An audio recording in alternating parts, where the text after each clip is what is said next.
गेवराई शहरापासून जे 4 ते 5 किलोमीटर अंतरावर जो पालख्या डोंगर आहे आणि या पालख्या डोंगरावर असं प्रसिद्ध जागृत असं एक देवस्थान आहे खंडोबाचं.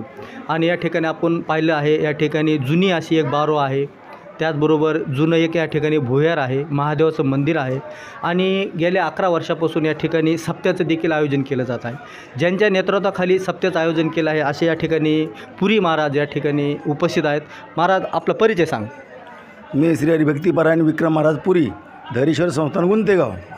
11 वर्षापासून या पालख्या डोंगरावर अखंड हरिनाम सप्ताह आणि नामसंकीर्तन महोत्सवाचं आयोजन केलेलं आहे. आत्ता 11 वर्षाच्या अगोदर या ठिकाणी कोणत्याच प्रकारची सुविधा उपलब्ध नव्हती, तरी मानमुडी गावातील जवळजवळ 50 ते 70 तरुण मुलांना एकत्रित करून या ठिकाणी नाम सप्ताहाचं आयोजन केलं आहे आणि भरभरून मानमुडी गावातील लहान थोर म्हातारे सर्व लोकांनी साथ दिली. तसेच पंचकृषीमधील जेवढे मनेरवाडी, गोविंदवाडी, मिरकाळा, वडगाव, इकडं राजपिंपरी, मोरी वस्ती, टिंबी, तांडा, शिंदखेड, सुशी वडगाव, मादळमोही, वंजारवाडी, सिंदखेड, जव्हारवाडी या सगळ्या गावांनी आम्हाला भरभरून प्रतिसाद दिला. आता पुढच्या वर्षी तपपूर्ती महोत्सव होणार आहे. न भूतो न भविष्यती असा सोहळा पुढच्या वर्षी होणार आहे.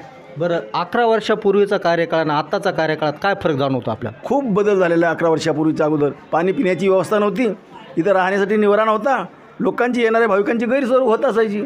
आता या 11 वर्षापर्यंत हळूहळू बदल होत इवलेशी रोपं लावेलेद्वारी त्याचा वेलू गेला गगनावरी या उक्तीप्रमाणे आता खूप मोठा बदल झालेला आहे.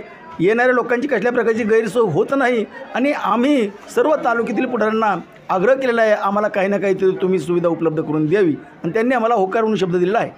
बरं, या ठिकाणी आता हजारो भाविक भक्त येतात, त्यांच्यासाठी काही महाप्रसादाचं आयोजन होते का? हो, रोज अगदी अन्नदान सकाळी 9 वाजल्यापासून रात्री 12 वाजेपर्यंत अन्नदानाचं आयोजन चालू आहे. बरं, आता जी गेवराईचे लोकप्रतिनिधी आहेत त्यांनी या जागृत देवस्थानासाठी काय विकास निधी दिला पाहिजे, आपल्याला काय विकास केला पाहिजे? या ठिकाणी अजून भक्तिनिवासाची गरज आहे, कारण या हळूहळू थोडं झालेली आहे सुरुवात. पण आमची मागणी आहे की या तुमच्या माध्यमातून मागणी आहे की गेवराईमधून आम्हाला सगळ्या पुढारी लोकांनी, नेते लोकांनी भक्तिनिवास बांधून द्यावी. संडास बाथरूमला सोय नाही, लोक अस्ताव्यस्त इतरत्र फिरतात, तर त्यासाठी ते संडास बाथरूमही व्हावेत अशी आमची त्यांना मागणी आहे. तर आपण पाहिलं आहे गेल्या 11 वर्षापासून या ठिकाणी सप्त्याचं आयोजन केलं जात आहे. मात्र या ठिकाणी जो जत्रा आहे या ठिकाणी 3 दिवसाची असते. या ठिकाणी मोठ्या प्रमाणामध्ये भाविक भक्त येतात. या ठिकाणी राहण्याची त्या ठिकाणी सोय नसल्यामुळे या ठिकाणी जे आपले गेवराई मतदारसंघातील जे लोकनेते आहेत या लोकनेत्यांनी या जागृत देवस्थानासाठी या ठिकाणी मोठ्या प्रमाणे भक्त निवास बांधलं पाहिजे अशी या ठिकाणी येथील जी हबप आहेत त्यांनी आपल्याला माहिती दिलेली आहे. मी मुख्य संपादक हुमरे बापूसाहेब, आमचे कॅमेरा आकाश कांबळे. धन्यवाद.